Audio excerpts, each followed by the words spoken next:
Barack Obama had just concluded a speech that left the audience inspired. Then Donald Trump stepped onto the stage, loud, confrontational, trying to seize attention. What followed was remarkable. Obama's composed, sharp response didn't just counter Trump. It left the audience stunned. This was a moment that would linger in memory. The atmosphere in the room was palpable. Not chaotic, not noisy, but focused, like everyone sensed something significant was about to happen even if they couldn't define it. Guests sat at round tables, dressed in deep, elegant colors. Glasses reflected the lights, silverware rested neatly. A low hum of quiet conversation floated through the room, eyes shifting from face to face. The event was formal yet approachable, respectful but lightly playful, a gathering where influence met civility and humor still carried weight. At the center of it all stood Barack Obama. He hadn't rushed through his speech. He didn't raise his voice or pound the podium. Instead, he spoke with the confidence of someone who knew his worth and didn't need approval. His tone was steady, his posture calm but firm. Every word was chosen with precision, never heavy, always clear. He spoke about responsibility, not the kind people mention for effect, but the kind that guides decisions daily. The responsibility of leading a nation, acting with integrity even when the truth is complex, choosing patience over anger. His message was direct yet profound. He spoke about the weight of public trust and maintaining composure under pressure. Occasionally he paused, not to think but to let silence communicate. The audience followed every word. No fork moved, no whisper broke the rhythm. Listeners absorbed the message in admiration, curiosity, and critical analysis, all recognizing the same truth. Obama commanded the room, his words, his presence, and the space around him. When he concluded, he looked up briefly, a silent acknowledgement. A subtle nod followed. Applause rose, respectful, measured, the kind that signals, a point has been made. Gradually, the room returned to conversation. Glasses clinked. Yet, a new tension hung in the air, a sharper energy signaling someone was preparing to respond. Donald Trump. Seated several tables away, dressed sharply, jaw set, shoulders firm, he did not mirror the room's calm.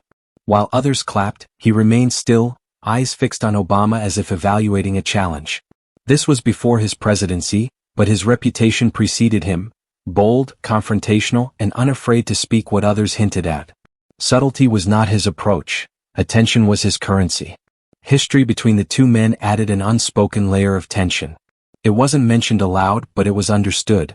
Public disagreements, pointed remarks, and media scrutiny had set the stage. Most attendees returned to their dinners, but Trump waited, prepared for his moment. When someone casually handed him a microphone, the atmosphere shifted instantly. Conversations paused. Eyes turned. Trump rose, not hesitantly but with the presence of someone ready to confront. His movements were deliberate, drawing attention naturally.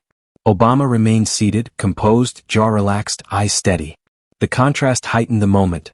Calm versus confrontation, control versus provocation. Trump reached the microphone and the room sensed the shift. His focus was unwavering, his posture commanding. He did not appear uncertain or distracted. He was determined. He appeared as if he had been waiting for this exact moment, ready to seize it without hesitation.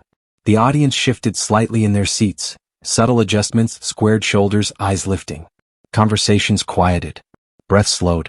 Everyone sensed that Trump was not here to match the tone Obama had just set. Obama had spoken with patience and measured pauses. Trump's presence alone suggested something sharper, faster, and far more direct. When he spoke, the room's energy shifted immediately. There was no formal greeting, no acknowledgement of the preceding speech, no gentle introduction to ease into his message. His words came quickly, sharply, carrying the weight of opinions long held, finally unleashed. He began by attacking Obama's record, not with typical political disagreement, careful reasoning, or comparative analysis. Instead, he leveled bold, personal blame. He accused Obama of failing the country, undermining trust, and overlooking the needs of the people. His statements struck one after another, each designed to land with impact. The audience remained silent, neither interrupting nor applauding as the tension grew. Trump's voice grew stronger as he continued, seemingly energized by the room's focus. He highlighted decisions Obama had made, labeling them wrong, careless, or weak. There was no softening of tone. He wanted his words to hit, to challenge the audience directly. Then he shifted from criticizing policy to critiquing Obama personally. The room's energy changed subtly, a quiet discomfort, the kind that comes when someone speaks truths that feel improper for the setting. Trump scrutinized Obama's composure, calmness, and confidence, claiming it was a mask covering weakness. He questioned his sincerity, motives, and the authenticity of his leadership. The words cut sharply. Some in the room lowered their eyes, others looked at Obama for his reaction, while many stared at Trump, trying to gauge how far he would go. Trump did not slow down. His energy intensified, hands gesturing, voice pressing harder. His statements were meant to sting. He attributed broad problems directly to Obama, connecting every issue he could to his name. His accusations were delivered without hesitation or restraint. He aimed to dominate the space, to overshadow everything before him, to prove a point. Whether to the audience, Obama, or himself was unclear. What was undeniable was his need to be heard, not just listened to, but felt. Obama watched him throughout, not with anger or amusement, but with calm stillness. And that stillness made Trump's intensity seem even more pronounced. In the presence of one person's quiet, another's fire feels louder. And as the other remained quiet, the contrast itself became a focal point. Everyone in the room felt the intensity, not physically but in heightened attention. Trump had steered the evening from reflective discussion into confrontation, and he did it without hesitation. Then something changed. Trump began repeating his points. The arguments didn't develop or expand, they circled back. His tone didn't soften, but the structure of his message loosened. The words kept coming, yet their effect started to fade. Some in the audience leaned back, recognizing this wasn't a conversation. It wasn't even a debate. It was a demonstration of force, a performance rather than a dialogue. It was emotion wrapped in loud certainty. Obama stayed still. And the longer he remained so, the more the room realized where the true weight of the moment lay. It wasn't in the words Trump projected. It was in the calm of the man listening. Trump delivered one final pointed remark. A line aimed at Obama's personal character. Designed to hit hard, to embarrass, to strip dignity from the space. When his words ended, there was no applause. Only a pause, a silence so dense it felt almost tangible. The attention shifted. The room was no longer focused on Trump. It was waiting for Obama. Every glance, every heartbeat, every held breath leaned toward the man seated quietly. Trump had spoken with noise. Now the moment belonged to silence. And in that silence, the balance of power began to tilt. The room remained completely still, a stillness that doesn't require direction, it simply exists. Something had shifted in that quiet. One man had unleashed everything fast and sharp. The other had absorbed it all without interruption. Now everyone waited to see the response. Obama sat calmly, hands resting lightly, expression composed. Not stiff, not tense, just calm. The look of someone who understands the situation fully, who knows exactly what to do next, but sees no reason to rush. Trump's breathing was still fast. His shoulders rose and fell with the residual energy of his words. His face flickered between satisfaction and impatience. He wanted a response. Movement. A reaction. Something tangible he could react to. But Obama offered none. Not yet. The room watched as Obama slowly rose to. He stood at his feet. No rush, no grand gestures, just standing. There was a quiet confidence about him, one that didn't announce itself but was unmistakable to everyone present. He stepped forward. His eyes remained on Trump, yet his posture conveyed steadiness and grounding, something unshaken by shouting, something powerful without needing to be loud. When Obama began speaking, his voice was calm and even, not forced or tense, just clear. "You spoke with certainty," he said. The sentence lingered for a moment. Simple words but with depth, measured, signaling a response that would differ from Trump's approach. Obama didn't mimic Trump's tone. He didn't raise his voice or rush his pace. Instead, he spoke as someone who knew that true strength isn't shown by volume. It's shown by the minimal effort required to make an impact. "You spoke about leadership," Obama continued, "and what it means to guide others." The room felt the pause afterward, not empty but expectant. Then Obama shifted. "But you also spoke about me personally. You mentioned my character, my family, my decisions, and I heard every word." There was no sarcasm, no tension, just facts. He let that acknowledgement settle. He wanted Trump and everyone else to know he had absorbed it all, and now he was choosing how to respond. Obama leaned forward slightly, not aggressively, but to emphasize clarity. "You seem very confident," he said softly, "in discussing my personal life." The tone subtly shifted the room again. Not anger, not irritation, but a quiet clarity that said, "Pay attention." Trump's expression tightened slightly, not enough for the crowd to notice, but visible to anyone watching closely, a first crack in the armor. Obama's tone remained steady. Calm and measured, that's what made it effective. You included my family in your remarks, presenting yourself as if you understood how I live, how I care, how I relate to those closest to me. A short, deliberate pause followed. Let me ask you something. The room held its breath. Everyone was still. The air felt suspended between the two men. Obama's question was gentle, almost understated, but carried a heavy weight. You share a bed with Ivanka? The silence that followed wasn't empty, it was stunned. No one anticipated that question. Not in this setting, not delivered this way, not from Obama, known for measured and careful speech. But he didn't shout. He didn't need to. The calmness made the question land harder. Trump's expression shifted.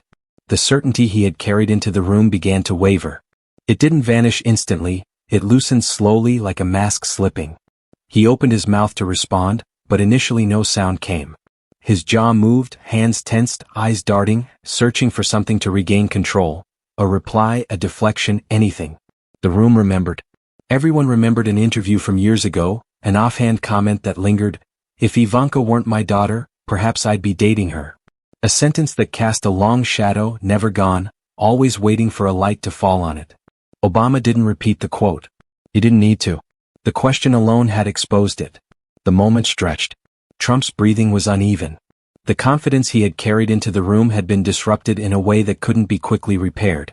And through it all, Obama remained calm, composed, and unaffected by the tension he had created. That unshakable calmness was the part that struck the hardest. Trump had entered the room with force, but Obama stood steady, a quiet presence that shifted the dynamic without raising his voice. The stage was charged, yet Obama responded with a whisper, and that whisper carried more impact than any shout could. The audience immediately sensed that something significant had occurred. Power had shifted, not through noise or aggression but through precision. And the night was far from over. The room seemed to hold its breath. Every eye was fixed on the stage. Trump had unleashed his attack, loud, sharp, and filled with anger. He came out swinging, aiming to destabilize Obama and undermine the calm confidence that had earned him public respect. For a brief, tense moment, it seemed the energy in the room belonged entirely to Trump. But Obama remained composed, unshaken, a model of patience amidst the storm. He didn't rush, didn't raise his voice, and didn't flinch. He simply waited. There is a rare power in patience, and Obama had it in abundance.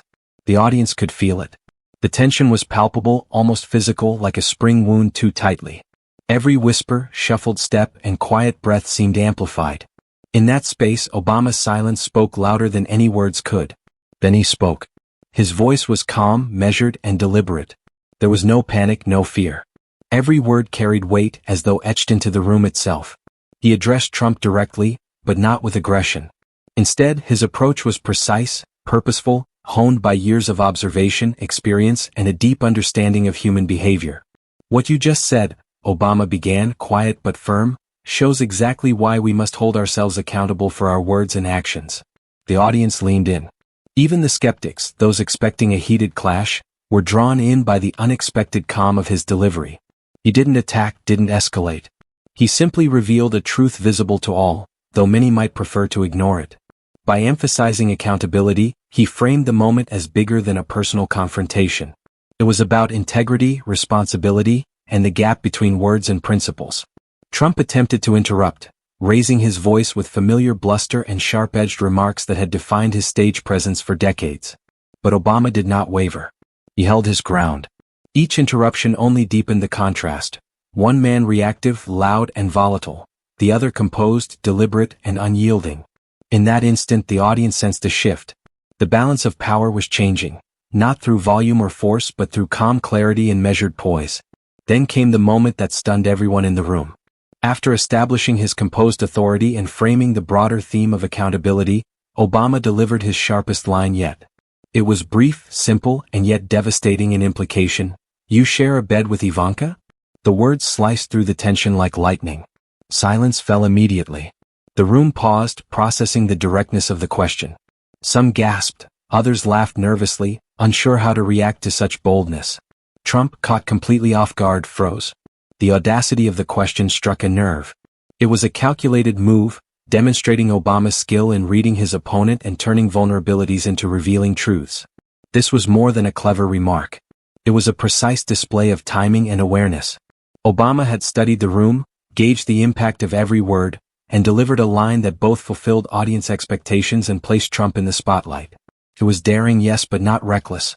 It was intentional, targeted, even exposing the gap between Trump's public persona and private comments. The crowd reacted, not with chaos but with recognition. They understood what had occurred. This wasn't a casual jab, it was accountability in action. Obama transformed a tense, confrontational moment into clarity, showing that composure, control, and sharp thinking could outmatch even aggressive opposition. Trump's usual defenses failed. He tried to respond, but his words faltered. For the first time, the stage wasn't his. The energy had shifted completely. The man who had attempted to dominate was now defensive, while the calm, thoughtful figure had the audience's full attention, respect, and admiration. Obama didn't need to continue. He let the weight of his words linger, allowing silence to reinforce their impact. The power of the moment lay not in volume but in precision, timing, and the undeniable truth landing squarely on Trump. Every observer could see it. A moment of accountability, a moment for reflection. It was a moment where calm intelligence clearly outshone aggression.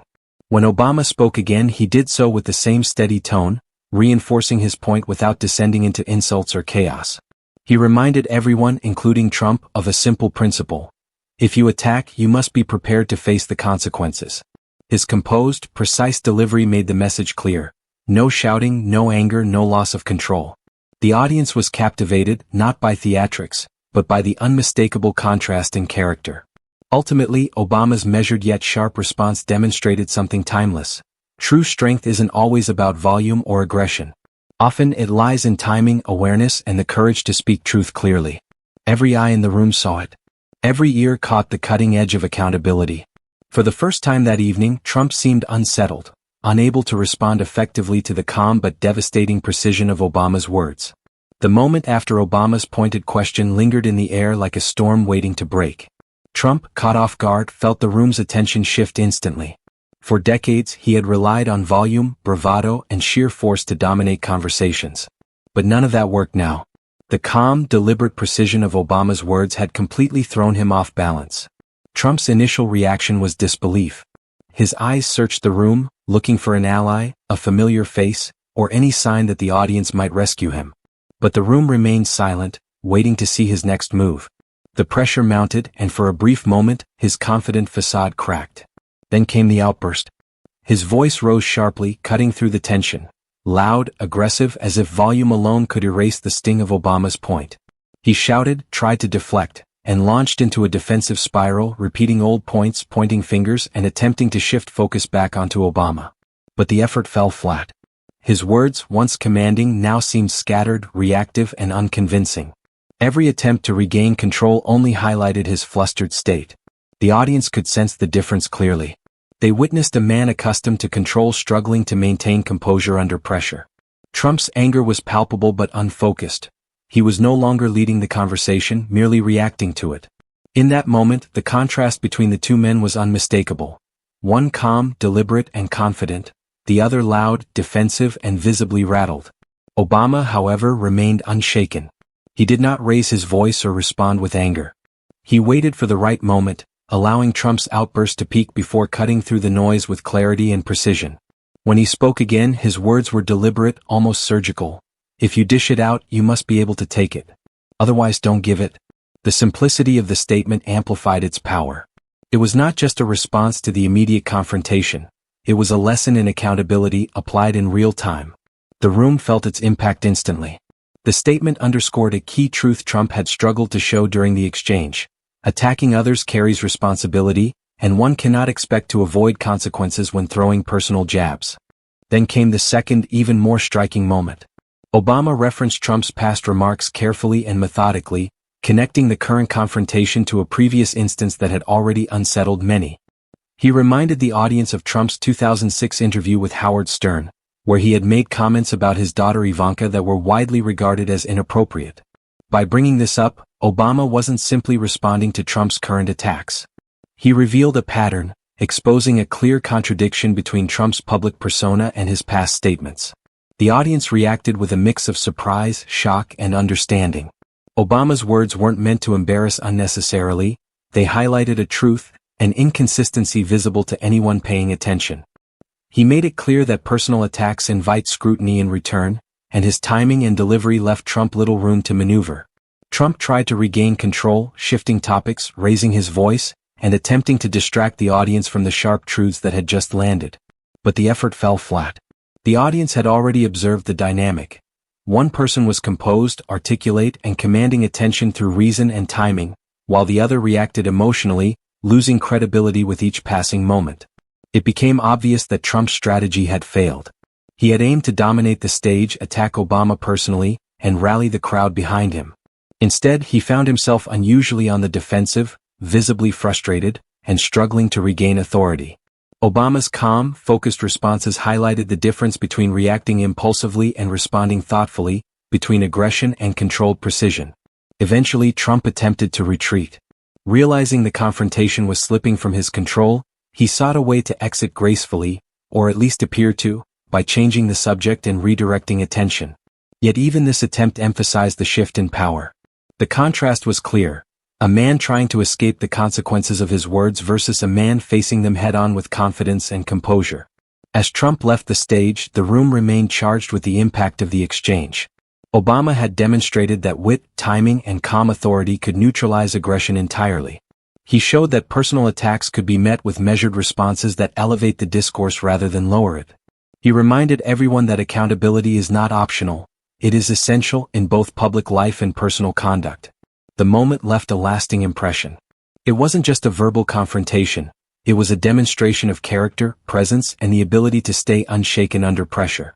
Obama's precise handling illustrated the power of thoughtfulness over impulsivity, preparation over bluster, and composure over chaos. For the audience, it was a lesson in restraint and strategy, a moment showing how a heated confrontation can become an opportunity to reveal truth and integrity. It also reflected how different people respond to pressure, challenge, and scrutiny. In the end, the exchange concluded with one undeniable truth. When faced with aggression, calm intelligence, sharp awareness, and carefully chosen words can not only defend but dominate. The crowd left with a vivid memory of the moment. A moment proving that strength is not always in shouting the loudest, but in knowing exactly what to say and when.